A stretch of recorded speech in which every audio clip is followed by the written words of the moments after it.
చాలా ముఖ్యమైన అంశము ధన రాబడి ఎవరికైతే విపరీతంగా వస్తుంది, ఎవరికి సాధారణంగా వస్తూ ఉంటుంది. ఈ రెండు అంశాలు ఒక క్లారిటీ ఇస్తాను మీకు. సాధారణంగా రావడం ఏంటి, విపరీతంగా రావడం ఏంటి అన్నది. ముఖ్యంగా మెయిన్ అంశంలోకి వెళ్ళే ముందు ఈ క్లారిటీ ఇస్తే మీకు అర్థమైపోతుంది. చూడండి, కొంతమందికి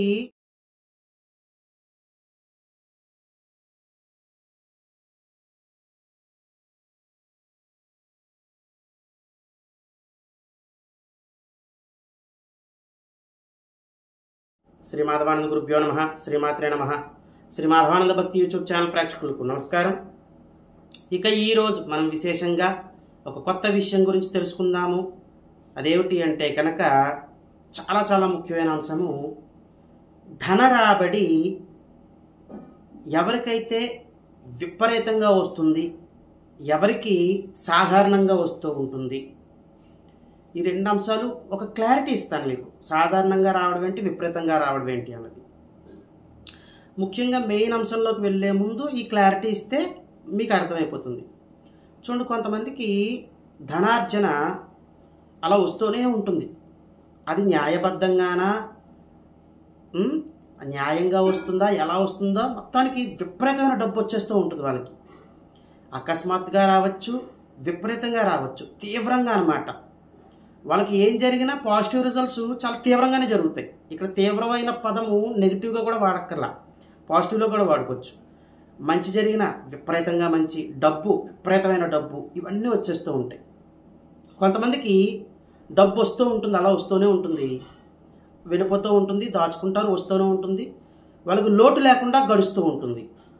మంచి ఆస్తులు అవి కొనుక్కుంటూ ఉంటారు, బాగుంటుంది వాళ్ళకు కూడా. ఈ రెండింటికి డిఫరెన్స్ ఏంటి? ఇద్దరికీ ఈరోజు బాగున్న విషయాలే చెప్తున్నాం.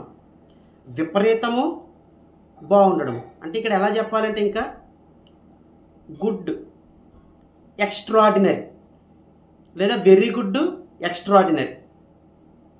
ఇంకా ఎక్సలెంట్ కాదు, వెరీ గుడ్, ఎక్స్ట్రాడినరీ. ఈ రెండింటికి వ్యత్యాసం చూసుకోండి, ఓకేనా? ఇప్పుడు మెయిన్ కాన్సెప్ట్లోకి వెళ్దాం. ఇది ఎలా తెలుస్తుంది మన జాతక చక్రంలో మనకి వెరీ గుడ్ ఉందా, ఎక్స్ట్రాడినరీ ఉందా డబ్బు సంపాదనలో అన్నది ఇప్పుడు మనం తెలుసుకుందాం. చాలా ఇంపార్టెంట్, చాలా ఈజీ. మీరు ఒక్కసారి వీడియో విన్నారు అంటే మీ జాతక చక్రంలో క్యాలిక్యులేషన్ వేసుకున్నారు అనుకోండి, మీకు అర్థమైపోతుంది, ఓకేనా? ఇప్పుడు ఇలా తెలియడానికి ఇక్కడ డబ్బు అని మాట్లాడుకున్నాం. విపరీతమైన డబ్బు, వెరీ గుడ్, బాగుండాలి, ఎక్స్ట్రాడినరీగా ఉంటుంది కొంతమందికి. మరి ఎలాగా అంటే క్లియర్గా మీకు అర్థమైపోతుంది ఏవే స్థానాలు చూడాలి అని. డబ్బు, ధనం అనగానే మీకు ఈజీగా అర్థమయ్యేది ఏ స్థానాలండి నేను చెప్తున్నప్పుడు? ధన లాభ స్థానాలు, అంతే కదా? ఆ రెండు పక్కన పెట్టేసేయండి. తర్వాత మరి డబ్బు అంటే లక్ష్మి కదా, అంటే ఇక్కడ మనం ఏం చేస్తాము, లక్ష్మీ స్థానాలు కూడా చూస్తాం కదా, అంటే కోణాధిపతులు. ఇప్పుడు ఈ రెండిట్ల మీద బేస్ చేసుకుని ఇప్పుడు మనం ఈ వీడియో ఉంటుంది. ఇక్కడ ఎవరికైతే మీ జాతక చక్రంలో లగ్నాధిపతి, ద్వితీయాధిపతి, పంచమాధిపతి, భాగ్యాధిపతి, లాభాధిపతి, మొత్తం 5గురిని తీసుకున్నాం. అంటే కోణాధిపతులు, ధనలాభాధిపతులు. ఎక్కడ మీకు ఉచ్చపడుతున్నారో చూసుకోవాలి, ఎక్కడ ఉచ్చపడుతున్నారో చూసుకోవాలి. వాళ్ళు ఉచ్చపట్టాలి. ఎవరికైతే ఉచ్చపడతారో వాళ్ళకి వర్తిస్తుందండి వీడియో. ఉచ్చపట్టకుండా ఉన్న వాళ్ళకి ఇది తీసుకోకండి, సరేనా? ఎవరికైతే ధనలాభాధిపతులు, కోణాధిపతులు ఉచ్చబట్టారు, ఉచ్చపట్టిన దగ్గర నుంచి వాళ్ళు ఏ రాశులను చూస్తున్నారో చూసుకోండి. ఇక్కడ ఎగ్జాంపుల్తో కూడా చెప్తాను, మీకు అర్థమవుతుంది. వాళ్ళు ఏ రాశులను చూస్తున్నారో చూసుకోండి. అక్కడ కనుక మీకు నైసర్గిక శుభగ్రహాలు ఉండి ఆ ఉచ్చపట్టిన గ్రహం యొక్క దృష్టి ఆ నైసర్గిక శుభగ్రహాల మీద పడినట్లయితే మీకు డబ్బు వస్తుంది, లోటు లేకుండా గడుస్తుంది, బాగుంటుంది, పేరు ప్రఖ్యాతులు ఉంటాయి వీళ్ళకి జీవితంలో. డబ్బుకి లోటు ఉండదు, ధనానికి లోటు ఉండకుండా ఉంటుంది. స్థలాలు, ప్రాపర్టీస్ ఇవన్నీ కూడా కొనుక్కుంటారు. ఇందాక వెరీ గుడ్ అనే పదం మాట్లాడుకున్నాను చూసారా, అది వీళ్ళకి బాగా వర్తిస్తుంది. ఇక్కడ ఓన్లీ న్యాయబద్ధమైన డబ్బు మాత్రమే ఉంటుంది వీళ్ళ దగ్గర. న్యాయబద్ధంగా ఉంటుంది వీళ్ళకి. న్యాయము, ధర్మము వీళ్ళు కాపాడుకుంటూ వీళ్ళు డబ్బుని ఆర్జిస్తూ ఉంటారు, డబ్బుని సంపాదిస్తూ ఉంటారు. ఎలాగా? మీకు ఈ కోణాధిపతులు, ధనలాభాధిపతులు ఎవరికైతే ఉచ్చపట్టి వాళ్ళు ఖచ్చితంగా ఒక రాశిని చూస్తారు కదా, డెఫినెట్గా. ఆ రాశిని చూస్తున్నప్పుడు ఆ రాశిలో కనుక నైసర్గిక శుభగ్రహాలు ఉన్నట్లయితే వాళ్ళకి న్యాయబద్ధమైన డబ్బు లోటు లేకుండా వస్తూ ఉంటుంది. వాళ్ళకి డబ్బుకి జీవితాంతము లోటు ఉండదు అని చెప్పచ్చు. ఉదాహరణకి ఒక ఎగ్జాంపుల్ తీసుకుని చెప్తాను. కొన్ని లగ్నాలు తీసుకుందాం. ఏదైనా ఒక లగ్నం తీసుకోండి మీరే. కన్యా లగ్నం తీసుకుందాం ఫస్ట్, తర్వాత ఇంకో లగ్నం తీసుకుందాం. మీకు అర్థం. కన్యా లగ్నం ఇక్కడ ఏమన్నాము, ధనలాభాధిపతులైనా అవ్వచ్చు, లగ్నాధిపతి పంచమాధిపతి భాగ్యాధిపతి అయినా అవ్వచ్చు. కానీ ఇక్కడ కన్యా లగ్నం తీసుకోండి, ధనాధిపతి భాగ్యాధిపతి కూడా శుక్రుడు అయ్యాడు. అంటే ఇక్కడ డబల్ ధమాకా అనమాట. వీళ్ళకి శుక్రుడు ఉచ్చబెట్టి ఒక రాశిని చూసినప్పుడు అందులో గ్రహాలు ఉంటాయి. ద్వితీయ భాగ్యాధిపతి అయిన శుక్రుడు మీనంలో ఉచ్చపడతాడు కదా.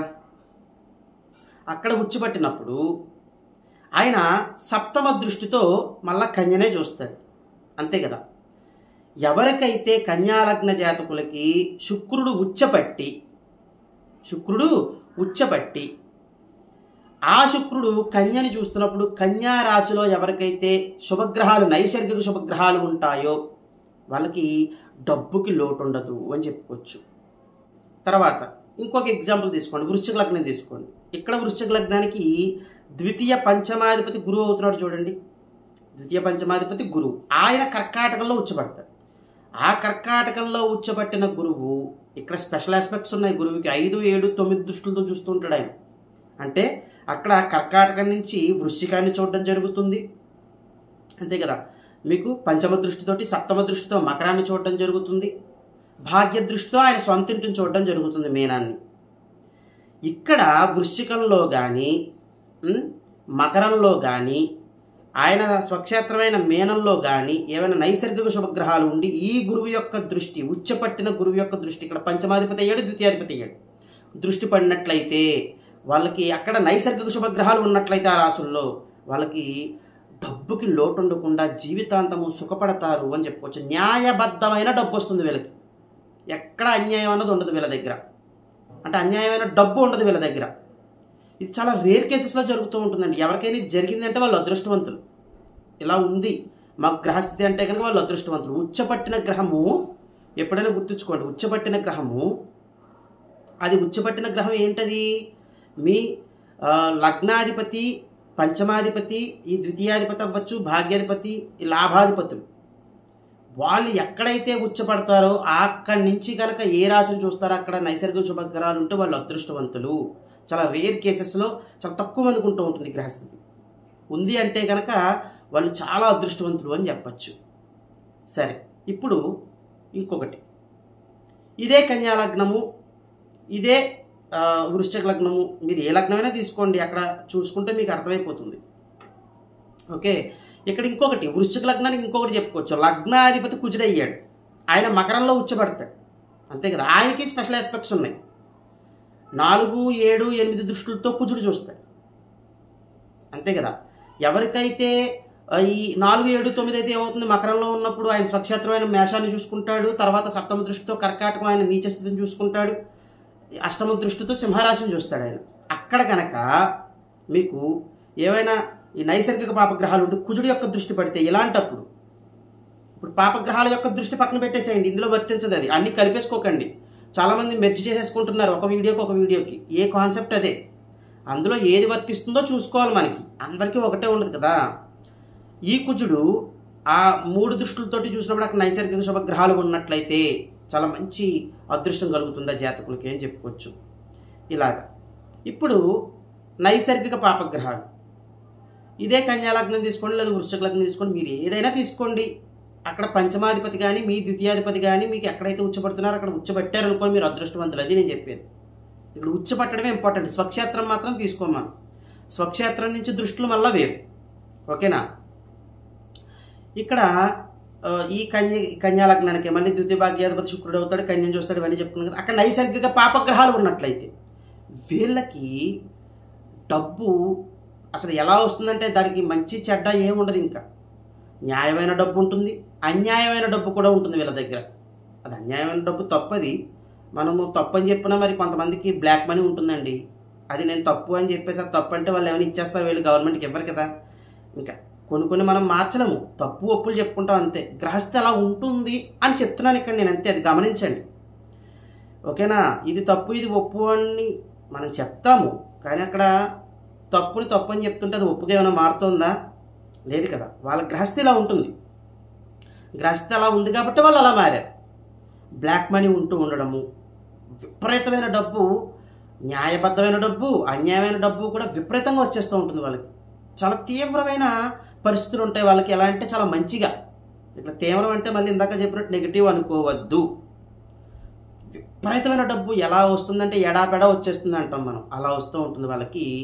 ఎప్పుడు ఈ లగ్నాధిపతి, ద్వితీయాధిపతి, పంచమాధిపతి, భాగ్యాధిపతి, లాభాధిపతి వాళ్ళు ఎక్కడైతే ఉచ్చపడతారో, వాళ్ళు ఉచ్చబట్టి ఏ రాశులను చూస్తారో ఆ రాశుల్లో కనుక నైసర్గిక పాపగ్రహాలు ఉన్నట్లయితే చాలా చాలా వీళ్ళకి డబ్బు ఎలా అంటే ఇప్పుడు మనం చూస్తున్నాం కదా, వివిఐపి కేటగిరీస్ ఇలా అన్నమాట. ఇంకా వాళ్ళకి లంచాలు తీసుకోవడము ఇంకా అన్నీ వచ్చేస్తాయండి ఇందులో. మీకు అర్థమయ్యే ఉంటుంది, నేను మొత్తం విడమర్చి చెప్పక్కర్లా, నాకే బాధగా ఉంటుంది విడమర్చి చెప్పాలంటే. అవన్నీ అన్యాయం కదా.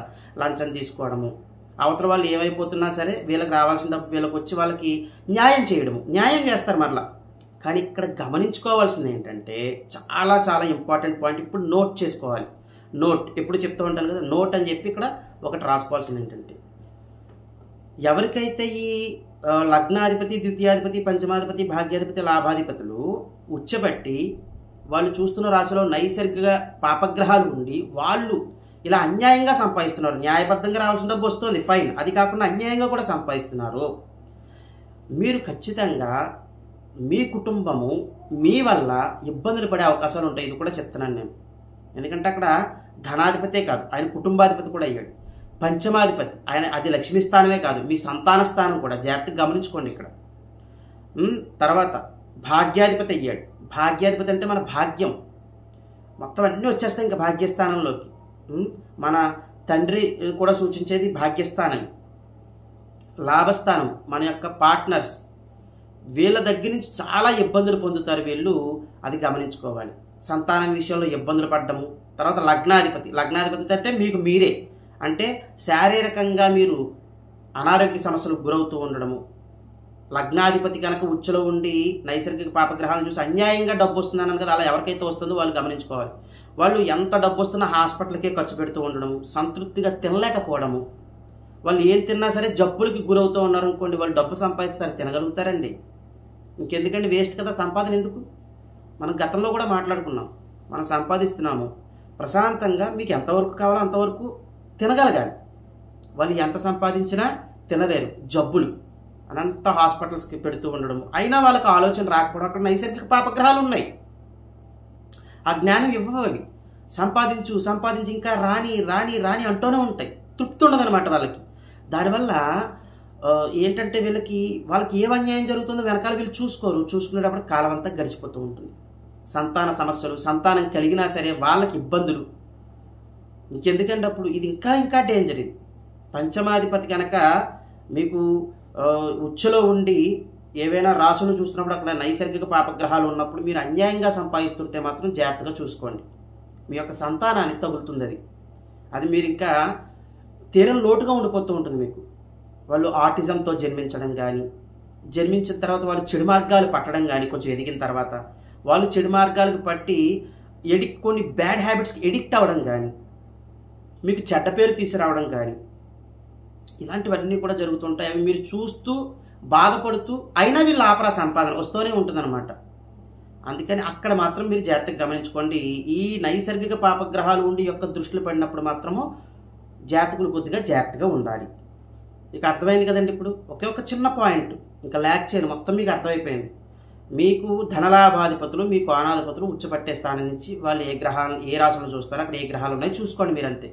ఇక్కడ ఇంకొక సందేహం రావచ్చు, మాకు గ్రహాలు ఏవీ లేవండి. ఫైన్, చాలా మంచిది. గ్రహాలు ఉన్నప్పుడు ఈ ఎక్స్ట్రాడినరీ రిజల్ట్స్ వస్తాయి, చాలా మంచిది. ఇది డబ్బు సంపాదన కదా, డబ్బుకు లోటు ఉండదు. కానీ ఇక్కడ నైసర్గిక పాపగ్రహాలు ఉన్నప్పుడు మాత్రం డబ్బు సంపాదనలో వాళ్ళు జాగ్రత్తగా ఉండాలి. వాళ్ళకి అసలు విపరీతంగా వచ్చేస్తూ ఉంటుంది, అన్యాయంగా వస్తున్నదాన్ని వాళ్ళు కొద్దిగా ఆపుకోవడం చాలా చాలా మంచిది, వాళ్ళకే మంచిది. ఓకేనా?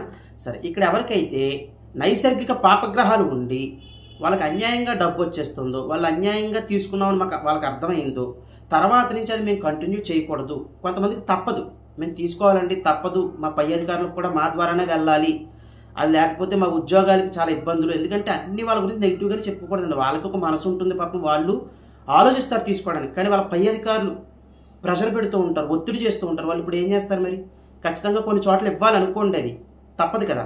అలా ఎవరైతే ఇబ్బందులు పడుతున్నారో వాళ్ళు ఆ ఇబ్బందుల నుంచి బయటపడి పై అధికారుల నుంచి ఇబ్బంది లేకుండా ఉండి, అన్యాయమైన సొమ్ము ఏదైతే ఉంటుందో అది దరిచేరకుండా ఉండి, న్యాయబద్ధంగా డబ్బును సంపాదిస్తూ వాళ్ళ కుటుంబ సౌఖ్యం ఎవరికైతే కావాలి అనుకుంటున్నారో ఆ జాతకులు చేసుకోవాల్సిన పరిహారాల దగ్గరికి వచ్చినట్లయితే ఇది చాలా చాలా మంచి పరిహారం అండి.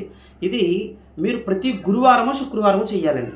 ఇలా గురువారం శుక్రవారము మీరు 27 వారాలు చేయడం వల్ల మీకు ఆ అన్యాయపు ఏదైతే అన్యాయపు డబ్బు సంపాదించవచ్చు, అన్యాయంది మీరు తింటున్నారనే భావం నుంచి బయటపడి న్యాయంగా ఉండే అవకాశాలు ఉంటాయి. తర్వాత ఈ పరిహారం వల్ల ఇంకోటి ఏంటంటే, మీకు అనారోగ్య సమస్యలు ఏవైనా ఉండి ఇలా తీసుకోవడం వల్ల ఏదైనా చెడు జరుగుతుంది మీ కుటుంబంలో, దాని నుంచి కూడా బయటపడతారు మీరు. ఓకేనా? ఇప్పుడు మీరు చేసుకోవాల్సింది ఏంటంటే, ప్రతి గురువారము కూడా మీరు ఒక లక్ష్మీ అమ్మవారి ఫోటోని తీసుకోండి. లక్ష్మీ అమ్మవారి ఫోటోని తీసుకోండి.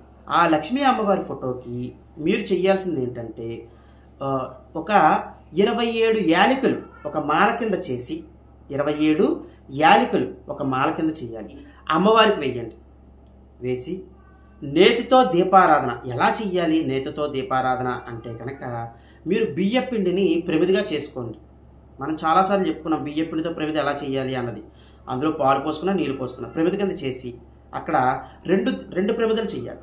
చేసి నెయ్యి పోసి రెండిట్లోనూ 3 ఒత్తులు వేసి దీపారాధన చేయాలి. కింద తమలపాకు ఉండాలి. కింద ఏముండాలంటే తమలపాకు ఉండాలి. దీపారాధన చేయాలి. ఇది చేసుకుని మీరు లక్ష్మీ అష్టోత్తరాన్ని చదువుకోవాలి. ఇది గురువారం. శుక్రవారం రండి. ఇక తర్వాత ప్రతి శుక్రవారం మీరు ఏం చేస్తారు, అదే లక్ష్మీ అమ్మవారి ఫోటోకి మీరు గురువారం సాయంత్రము ఆ యాలకుల మాల తీసేసి శుక్రవారం ఉదయాన్నే మీరు ఏం చేస్తారంటే లవంగాలు 27 లవంగాలు మాల కింద చేసి ఆ లక్ష్మీ అమ్మవారి ఫోటోకి వేయండి.